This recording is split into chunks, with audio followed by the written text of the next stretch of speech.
Thank you for that live report. Now to Amherst, where the recent Title IX investigation into discrimination claims involving the treatment of transgender students at Amherst Pelham Regional Middle School is under review. A meeting, in fact, just getting underway. Western Mass News reporter Olivia Hickey joins us live in Amherst with more.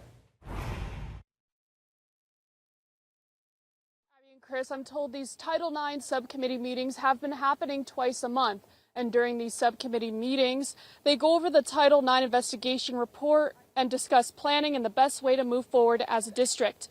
The Title IX investigation was launched last April, looking into gender identity discrimination claims in the Amherst Pelham Regional School District.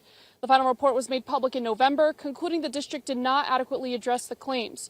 According to the committee's last update, their main focus has been reviewing and updating existing policies to make sure they cover Title IX related issues like harassment and bullying. Other work includes gathering curriculum information to ensure it includes appropriate content related to sexual harassment reporting and LGBTQ+ representation. In the meantime, a new superintendent has been formally hired. Dr. Eziorama Herman starts on July 1st. Now, I reached out to the school committee chair, Sarah Baskini, ahead of tonight's meeting. She tells me that the subcommittee has been working diligently on this matter, and she looks forward to them bringing their recommendations to the entire committee for further discussion. Reporting live in Amherst, Olivia Hickey.